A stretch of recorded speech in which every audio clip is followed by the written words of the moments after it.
Angela Levin, Harry's biographer, and one of the most authoritative voices on the internal dynamics of the royal family, revealed a detail this week that has received insufficient attention given what it tells us about the depth of the estrangement between the brothers. Harry asked William if he could look after Charlotte and Louis. Not a hypothetical request, not a casual suggestion, a direct approach from one brother to another, seeking access to his niece and nephew, the children who are not in the direct line of succession and who Harry apparently believed he could help raise or at least spend time with in a meaningful way. William said no. The refusal was not about scheduling. It was not about logistics. It was about trust, the complete and irreversible collapse of trust between two brothers who once shared everything, including the worst night of their lives. William does not want Harry telling him how to raise his children.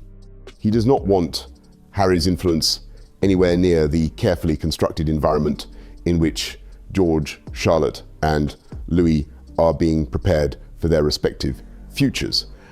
And the refusal, according to Levin, was delivered with the finality of a door that will not reopen. They've had to cut it off, she said, because they don't want Harry telling them how to look after their children.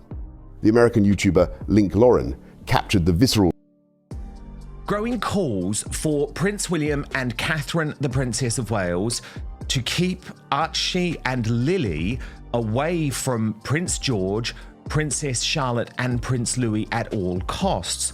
And what is interesting is that this is coming from Americans. So I'm going to show you why they make that claim in just get to know each other.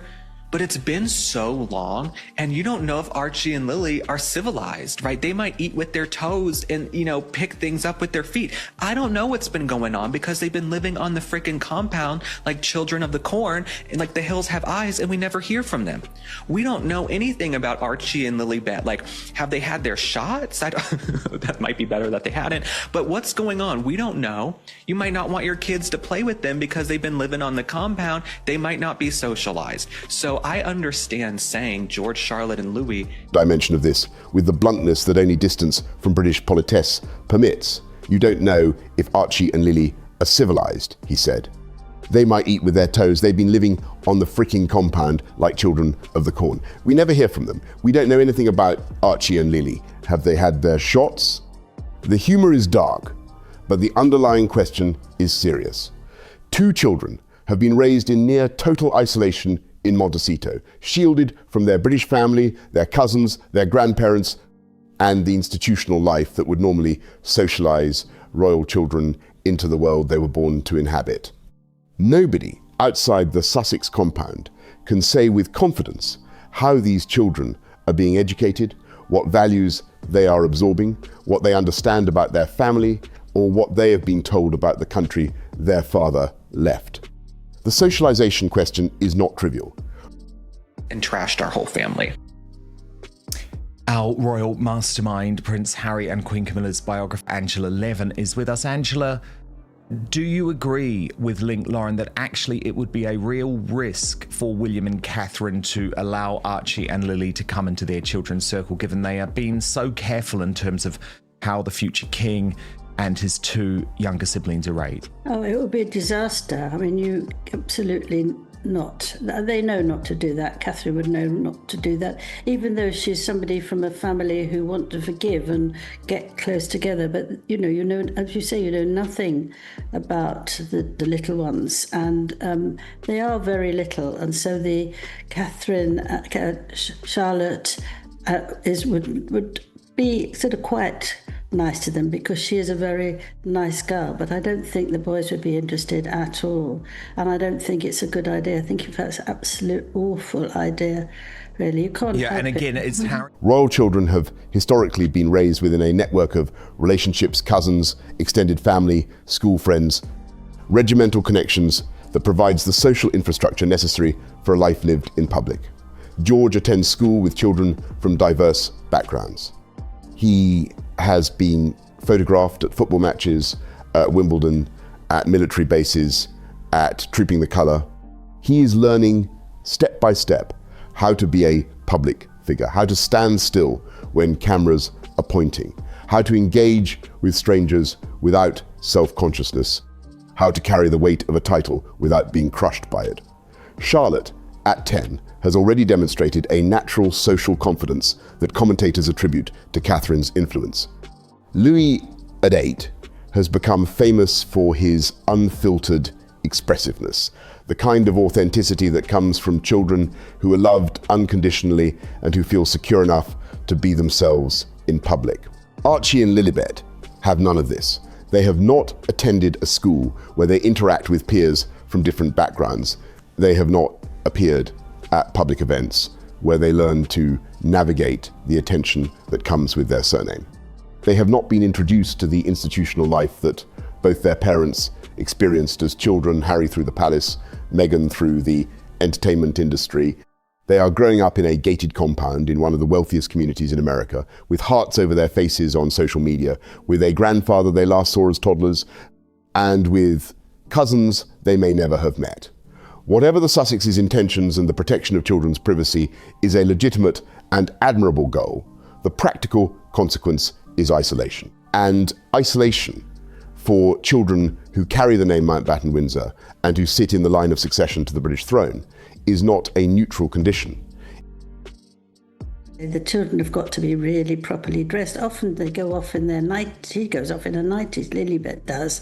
And you don't know what the little boy is, what he can do, what he can play, what he can be. And, I think they're so isolated by anyone. They don't really know what a family is, that it's very, very difficult for them. They've only got their mother. It is a deprivation. Levin confirmed the concern is not abstract. She described the Wales children as having been raised with specific, intentional care. Catherine's influence producing an eldest son who is learning constitutional duty through visits to RAF bases and trooping the colour, a daughter who is, by all accounts, warm and kind, and a youngest son whose energy and humour have made him a public favourite. These children are being prepared for lives that will be lived in public, under scrutiny, with obligations that require emotional intelligence, discretion, and the ability to maintain relationships across generations. They are being raised inside the system. Archie and Lilibet are being raised outside of it by parents who have publicly attacked the system, who have monetized private family information for commercial gain, who have used their own children's images and names as leverage in negotiations, and who have demonstrated through 6 years of behavior that no private conversation, no family moment, and no gesture of trust is safe from eventual disclosure. William's refusal to let Harry near his children is not petty, it is protective. And the protection is not from Harry personally, it is from the ecosystem Harry has created around himself, in which every interaction is potentially content, every kindness is potentially ammunition, and every child is potentially a prop. But he was very intellectually dishonest, actually, because I had received the story on, I think it was Boxing Day, when I was on holiday in New Zealand. And I'd be working with his team for a number of days, because when I break a story, you've got to make sure that it's right and that the facts are checked. And obviously, I wasn't in the independent media at that point. I had a boss at the Sun newspaper who was saying to me, well, Dan, you've got to make sure that, all the I's are dotted and the T's are crossed. So the point being that he didn't need to rush anything. He could have let the story run, he could have allowed the story to play out, and he didn't need to publish everything so quickly. And I do think one of the reasons why the Sandringham Summit went so badly for Harry was because he rushed that announcement just to try to beat me, revealing the Cold War that Tina Brown identified in her Fresh Hell Substack has now penetrated to the level of the children, which means it has reached the point from which reconciliation becomes exponentially more difficult. When adults disagree, the disagreement can be managed through intermediaries, through time, through the slow accumulation of rebuilt trust. When children are involved, when one set of parents has decided that the other set cannot be trusted with access to their children, the conflict acquires a biological permanence that no diplomatic initiative can easily undo. Brown's reporting on William's emotional trajectory remains the most devastating assessment of where the brothers' relationship now stands. An old friend of the Prince of Wales told Brown that for years after Megxit, William's sense of betrayal by Harry was a constant theme in their conversations. It came up reliably, predictably, persistently, the wound that would not close. But during a recent long conversation, Harry's name never came up. Not once. Not as a digression. Not as a subject to be avoided. Simply absent. This is not anger. This is completion. William has processed the betrayal, filed it, and moved on to the things that matter to him: his children, his wife, his duchy, his charities, his position as heir, and the slow, patient work of preparing a 1,000-year-old institution for its next century. Harry is not part of that work. He's not part of the conversation. He's not part of William's daily consciousness. And the absence is not performative. William is not pretending to have moved on to punish Harry. He has simply moved on the way people do when a relationship has caused more pain than it can ever produce in value. Levin, who knows both brothers personally. What is genuinely sad is Harry's belated discovery that the one thing he does really well is what he was born to do, and rejected. Unlike Meghan, he really doesn't want to be a Hollywood hotshot or an amorphous influencer in designer clothes.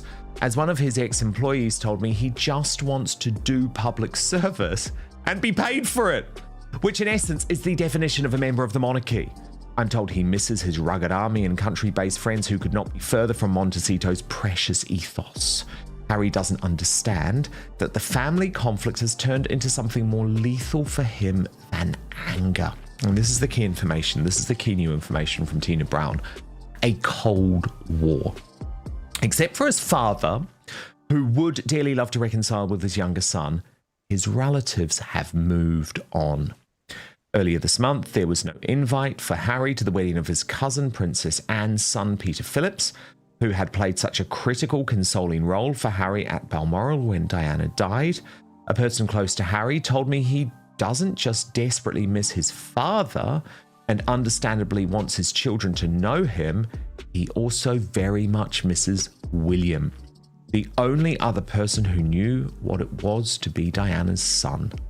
Too late. That is the brutality of a Cold War that Harry has to comprehend. These decisions that he made, Angela, that he was warned about for weeks and months in advance, had impact for the rest of his life. Like William has moved on, he doesn't actually want to play out the constant back and forth in the media. He is exhausted by it. And I actually completely agree with Tina Brown's reporting on this. Added a dimension that explains the finality. Harry made very vulgar comments about his brother and Catherine, references in Spare that William considers unforgivable, not because they were critical, but because they targeted his wife. William was absolutely furious about what he said about her, Levin said. He's very protective about her. He really loves her. And he's very grateful that she's helped him to be a very different person than he would have been if he hadn't met her. The debt William feels toward Catherine transforms Harry's attacks on her from family disputes into something approaching sacrilege. You do not attack the person who saved your brother and expect the brother to forgive you. Levin also noted that Harry had specifically asked if he could look after Charlotte and Louis because they're going to be not in it all, whereas the older one will be the next king. The suggestion that Harry could serve as a mentor or guardian figure to children who are not in the direct line of succession was rebuffed immediately.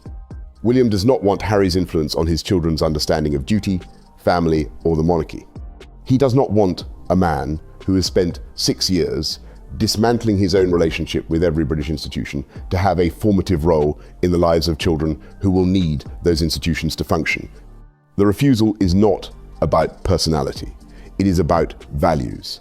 And the values gap between the Wales and Sussex households has become so wide that even supervised contact carries risks that William is unwilling to accept.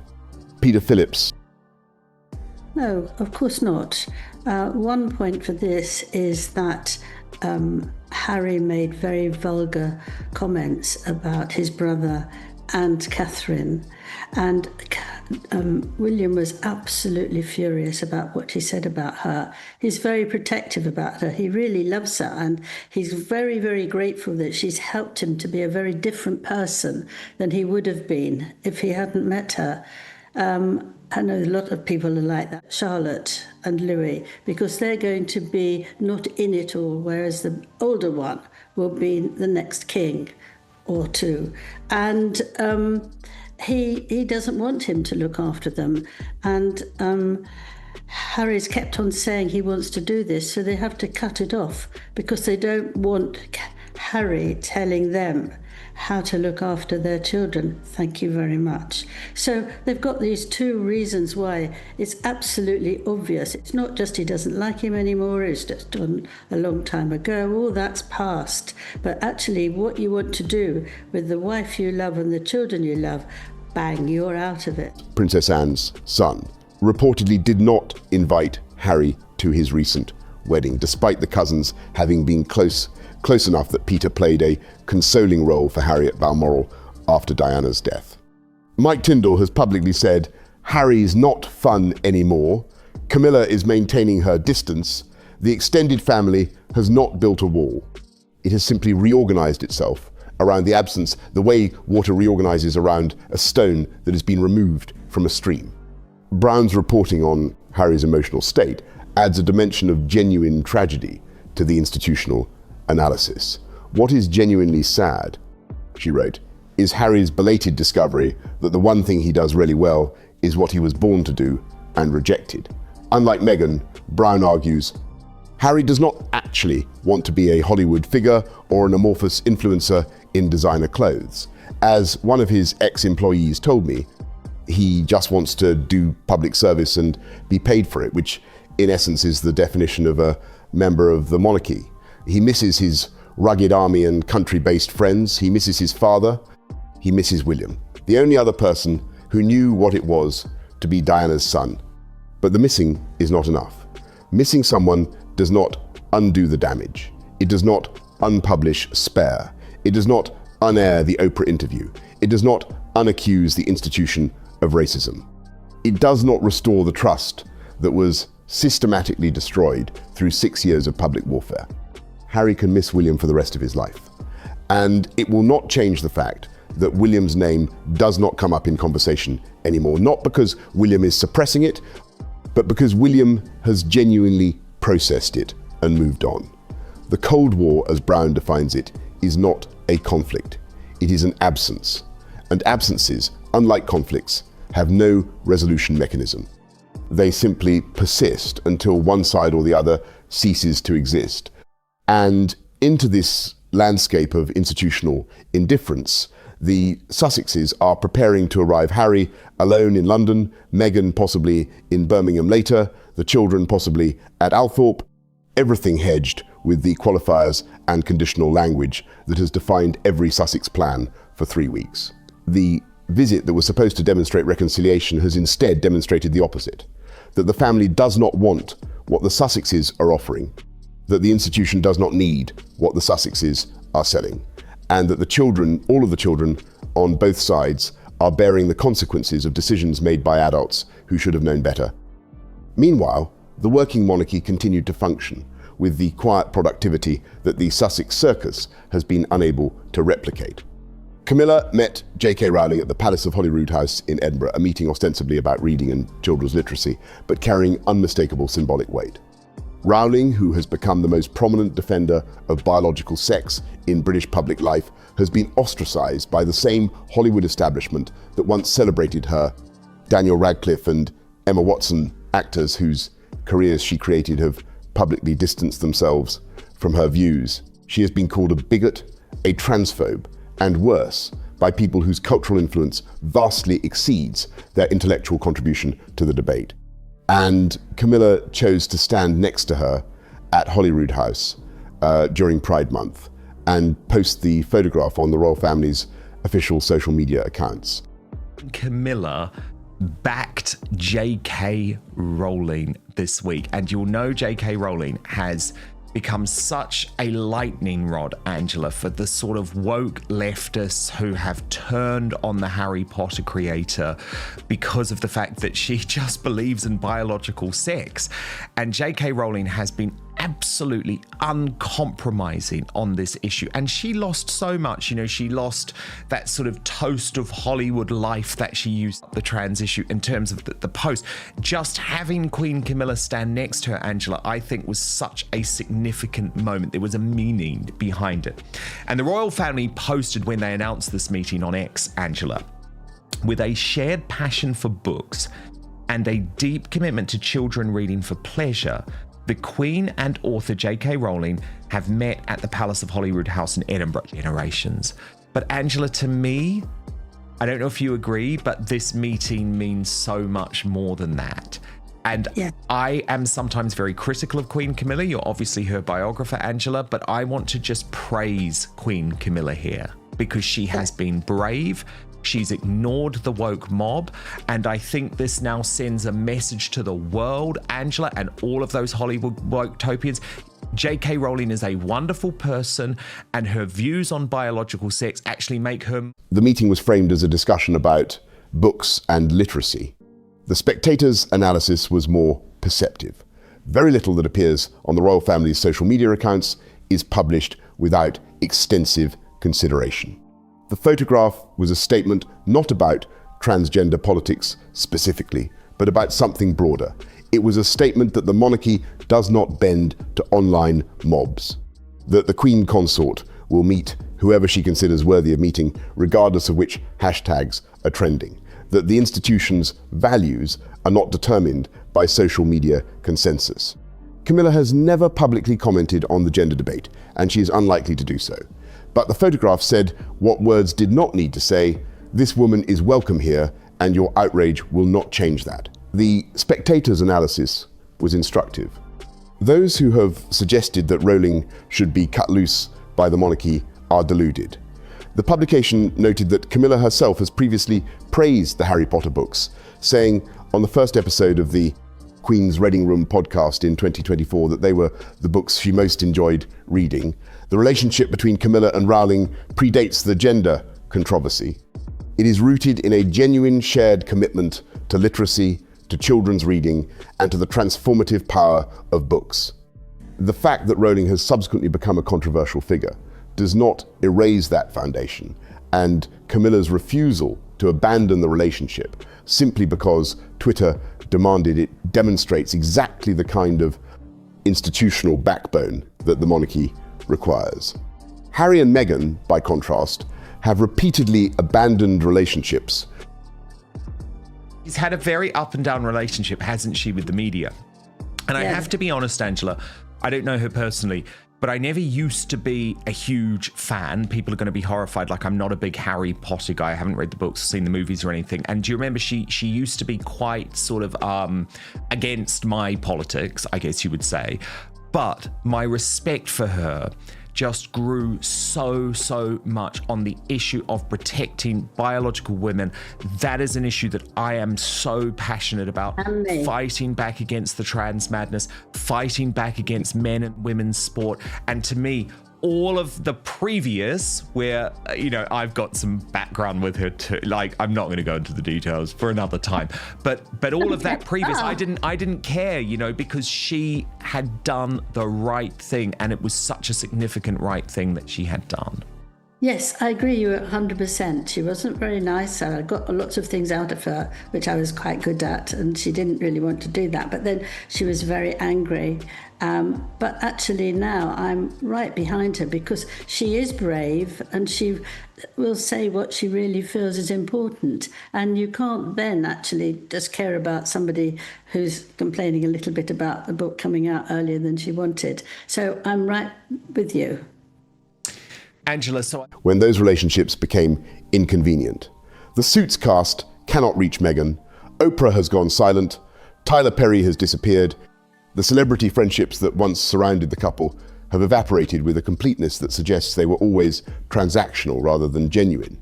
Camilla's meeting with Rowling is what loyalty looks like standing next to someone when standing next to them is difficult. The Sussexes have never demonstrated this quality. They are present when presence is advantageous and absent when it is not. The contrast with the Sussex approach to cultural controversy could not be sharper. Harry and Meghan have built their entire post-royal identity on alignment with progressive causes, mental health, racial justice, misinformation, online safety.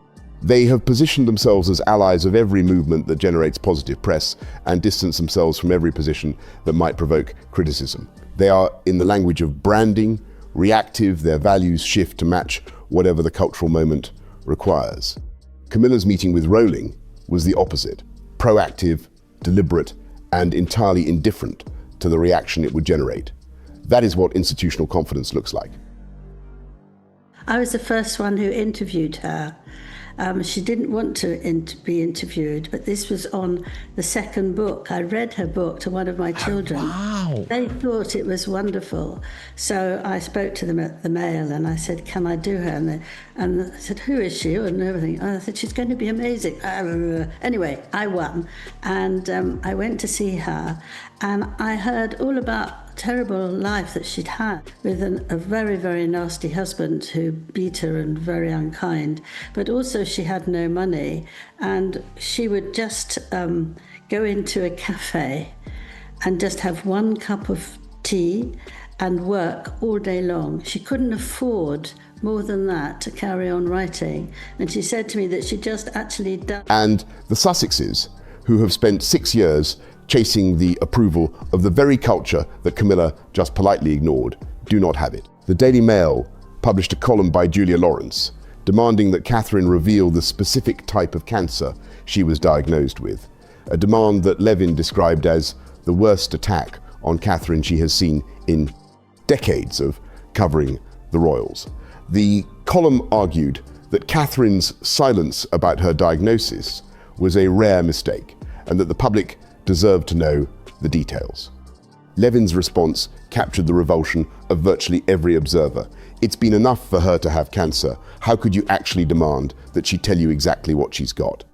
The column is worth mentioning, not because it represents mainstream opinion, it does not, but because it illustrates the particular cruelty that Catherine has endured throughout her public life and the particular grace with which she has handled it. Her medical records were stolen from the London clinic. Her diagnosis was made public before she was ready. Her recovery has been scrutinized with an intensity that would crush most people. And through all of it, she has responded with the same approach she brings to everything: quiet, purposeful action. She climbed 3 mountains. She appeared at Wimbledon. She visited RAF Coningsby with George. She donated to a paralysed child's fundraiser under the name Catherine Wales. She did not publish an essay about her suffering. She did not brief Vanity Fair about her emotional state. She did not demand that the government provide additional resources for her recovery. She simply lived through it and let the living speak for itself. The stolen medical records add a dimension that makes the Daily Mail column not just insensitive, but genuinely dangerous. In March 2024, staff at the London clinic attempted to access Catherine's medical files without authorization. The breach was investigated, staff members were disciplined. And Catherine, who had not yet been ready to make her diagnosis public, was forced to confront the reality that even her most private medical information was not safe from people determined to monetize it. Against that background, demanding that she reveal the specific type of cancer she had is not journalism, it is harassment.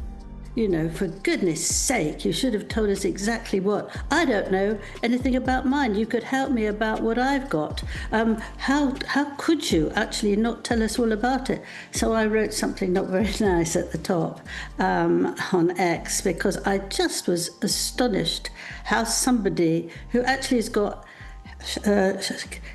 problems herself could actually be so vulgar, so rude, and so unfair. and that the paper could actually have that sort of speaking out that she must tell everybody what she's like. You don't expect people to tell you the details of your ailments, even if they're small. But to expect something like that, especially when she's doing so well, also pleased you can climb up mountains and she can look after delightful children and she looks beautiful and she's very responsible, and then you want to knock it over. There's a lot of people who want... And the fact that it appeared in the same newspaper that the palace uses to brief against the Sussexes demonstrates that the media landscape is more complex than any simple tribal division suggests the same outlet can publish.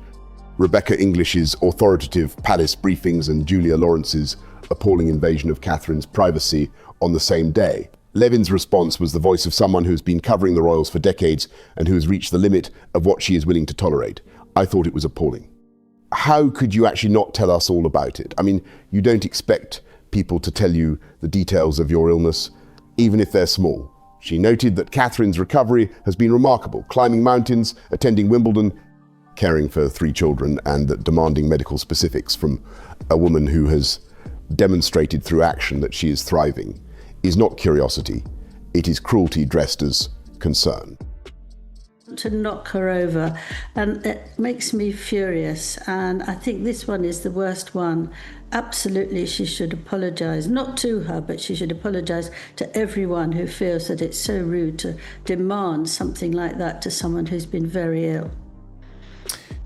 Yeah, it was really revolting, actually, and unfortunately it's what the Mail tend to do a lot, Angela. Now, well, I worked there for ages. I've never seen it that disgusting. I think it's got a lot worse. They seem to have a bit of an anti-Catherine and William agenda at the moment. Yes. If I'm honest, Angela. True. That is true. Absolutely true. Why? I've got no idea. I'm furious with it. And remember, of course, Catherine had her medical records stolen. It's like this. Yeah, she's gone through a huge amount over this. Angela, I also wanted to talk to you about the wonderful moment where Queen... This is the quality that Harry has lost and that Meghan never had, the ability to let action replace explanation. The monarchy at its best does not tell you what it stands for. It shows you through ceremony, through service, through the patient accumulation of moments that matter more than any interview or press release. Camilla shows it by meeting Rowling. Catherine shows it by climbing mountains. William shows it by appearing on a podcast and talking about football. George shows it by sitting quietly in a Spitfire cockpit.